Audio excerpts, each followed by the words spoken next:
ব্যস্ত স্থলবন্দর সড়ক দিয়ে প্রতিদিন ২০ থেকে ৭০ টন বোঝাই ৮ শতাধিক ভারী যানবাহন চলাচল করছে।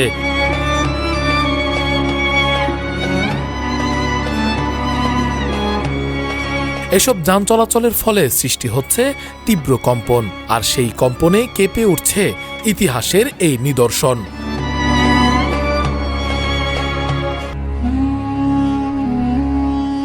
মসজিদের দেয়াল, মিনার এবং পাথরের গাঁথুনিতে ইতোমধ্যে দেখা দিয়েছে অসংখ্য ফাটল। ঐতিহ্য রক্ষায় দ্রুত বাইপাস সড়ক নির্মাণের দাবি জানিয়েছেন গবেষক ও স্থানীয় বাসিন্দারা। এমন কম্পন তৈরি হয় যে মনে হয় যে এই কম্পনে মনে হয় মসজিদটা ভেঙে পড়বে। বাইপাস রাস্তা না হলে এই মসজিদ টিকবে না, খুব শীঘ্রই হয়তো বা ভেঙে পড়ে যাবে, ধ্বংস হয়ে যাবে। যখন পাশ দিয়ে প্রায় ৫০-৬০ টনের গাড়ি যায়, ট্রাক যায়, তখন মসজিদটা কম্পন হয় এবং মসজিদের কিছু অংশ ফাইটে গেছে।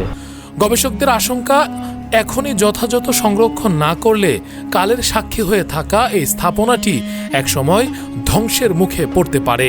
এই গৌড় অঞ্চলের এই বরেন্দ্রভূমির অনেক ঐতিহ্যবাহী নিদর্শন রয়েছে। বিশেষ করে এই সোনা মসজিদ চত্বরে বেশ কিছু নিদর্শন আছে। এটি সুলতান আলাউদ্দিন হোসেন শাহের সময়ে ১৪৯৫ থেকে ১৫১৯ সালের মধ্যে নির্মিত হয়েছিল এবং নির্মাণ হওয়ার পর এটি ছিল বিশেষ করে বাংলাদেশের যে কটি খ্যাতিমান স্থাপনা তার মধ্যে এটি।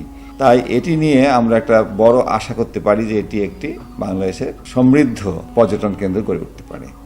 কিন্তু আমাদের স্থানীয় কিছু সমস্যার কারণে, বিশেষ করে তার পাশ দিয়ে একটা বড় মহাসড়ক গেছে, এই সড়কের যে বড় বড় যানবাহন যায়, ভারী ভারী স্থলবন্দর থেকে যানবাহন যায়, এতে এই স্থাপনাটির ক্ষতি হচ্ছে।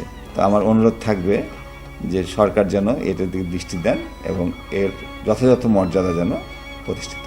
২০০৪ থেকে ৫ অর্থবছরে সীমানা প্রাচীর নির্মাণ ছাড়া সংরক্ষণে আর কার্যকর কোনো উদ্যোগ নেওয়া হয়নি। বিভিন্ন পরিকল্পনার কথা শোনা গেলেও এখনও বাস্তবায়ন হয়নি কোনো উদ্যোগ। এখানে কম্পন অনুমত হলে বিভিন্ন পাথর, খসি এবং অনেক ঝুঁকিমুক্ত আছে। তা আমাদের প্রতিনিয়ত বিভাগ থেকে সড়ক বিভাগের সাথে দুইবার কথাও দুই বৈঠকটা হয়েছে। সড়ক বিভাগ আমাদের দেখাইছে যে এখানে বাইপাস করার একটা যে নকশা ছিল, সে নকশাটা জমি অধিগ্রহণ করার নাকি এরকম অর্থ বরাদ্দ পায় নাই। আমাদের দপ্তর থেকে প্রাণপণে চেষ্টা করে যাচ্ছে সোনা মসজিদকে রক্ষার্থে। এখন আমি আরও দৃষ্টি আকর্ষণ করছি স্থানীয় প্রশাসন, স্থানীয় রাজনীতিবিদ এবং সড়ক বিভাগের। প্রতিদিন শতাধিক দেশি বিদেশি পর্যটক এখানে আসেন, তবে মসজিদের দেয়ালের ফাটল দেখে উদ্বেগ প্রকাশ করছেন দর্শনার্থীরাও। বিভিন্ন স্থানে ঘুরে দেখার সময় দেখতেছি একটা ফাটল দেখা দিচ্ছে। ফাটলের কারণে মসজিদের ভবিষ্যতে এটা ক্ষতিগ্রস্ত হবে। মসজিদ আমাদের এত ঐতিহ্যবাহী, এই যে আশেপাশে যে রাস্তাটা আছে, এই রাস্তা সোনা মসজিদ থেকে সর্বোচ্চ পরিমাণ যানবাহন এবং লোড গাড়ি যাতায়াত করে এবং মসজিদের পাশে সংলগ্ন রাস্তা দিয়ে যায়। এই বিষয়ে যাওয়ার ফলে একটা ভাইব্রেশন সৃষ্টি হয়। এই ভাইব্রেশন কারণে আমরা মনে করছি এই ভাইব্রেশন কারণে এই ফাটলগুলো সৃষ্টি হচ্ছে। গঠনশৈলী ও প্রাচীনত্বে ছোট সোনা মসজিদ বিশ্বে একটি বিরল নিদর্শন। সংশ্লিষ্ট কর্মকর্তাদের সতর্কবার্তা, দ্রুত ব্যবস্থা না নিলে মসজিদটি ধসে পড়ার ঝুঁকি রয়েছে। এদিকে সড়ক ও জনপথ বিভাগ জানিয়েছে, নতুন বাইপাস নয়, বিদ্যমান সড়কেই কম্পন নিরোধক মহাসড়ক নির্মাণের পরিকল্পনা রয়েছে। এই মহাসড়কটা আসলে যে সোনা মসজিদ সেটার বাউন্ডারি লাইন যেটা আছে, বাউন্ডারি লাইনের পাশেই অবস্থিত।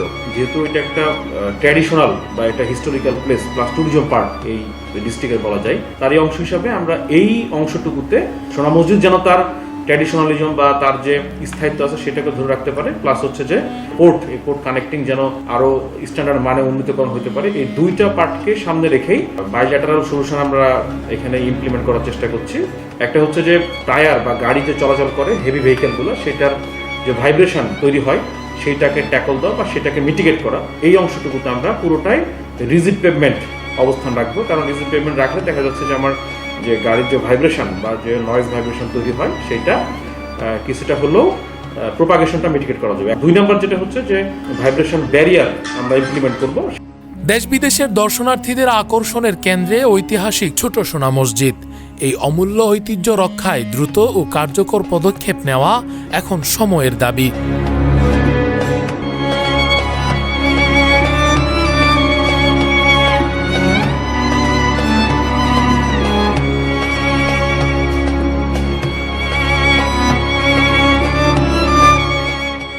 Rakibul Islam Rais, face the people, desk report.